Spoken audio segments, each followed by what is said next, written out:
कोकणातील शिमगोत्सवातील देवस्वारींची अनोखी पद्धत। नमस्कार मंडळींनो, मी कोकणी ब्लॉगर स्वागत करते माझ्या व्लॉगमध्ये। तर मंडळींनो, आम्ही घरातनं निघाला आणि थेटीला आपल्या देवळा।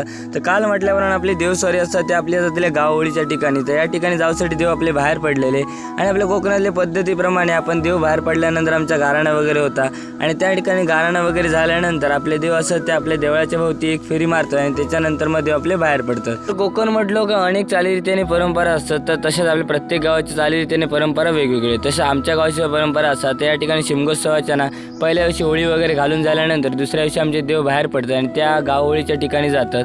तर या ठिकाणी आमच्या देवस्वारी बाहेर पडलेली असतात आणि देवळाच्या भोवती एक फेरी मारतली। ही फेरी मारून झाल्यानंतर ना आपली देवओळी असतात म्हणजे देवळाच्या ठिकाणी जी होळी असतात त्याचबरोबर राखणी होळी असतात, तर त्या ठिकाणी होळी वगैरे उजूची लागतात। तर कराड वगैरे पेटवला जातात होळीच्या भोवतारी आणि त्या ठिकाणी आपली देवस्वारी असतात ना, आपली पाहुण्या सर्व काम असतात ना ते फिरतात। त्या ठिकाणी हे सर्व काम फिरल्यानंतर आपले देव असतात ते आपल्या देवळातून बाहेर पडतील आणि तब्बल 5 दिवसांतच म्हणजे धूळ जोपर्यंत मारत नाही तोपर्यंत ते आपल्या चव्हाट्यावर म्हणजे आपल्या होळीच्या ठिकाणी रवतले। तर आता फायनली देवळातनं बाहेर तर पडलेले असतात। तर या ठिकाणी आता देव जातले ते गाडियांच्या राखणी होळीच्याच आहे।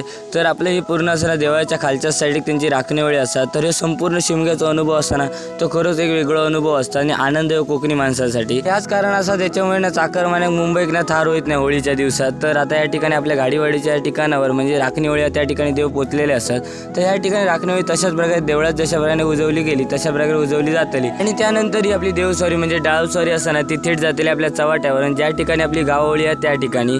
तर आपण त्या ठिकाणी आता पोहोचत दिलेले असतात। तर संपूर्ण तुम्ही माणसं बघू शकतात, गाववाले सगळे असतात। तर या ठिकाणी गेल्यानंतर आपली देवस्वारी कशा प्रकारे काय करतात आपण बघूया।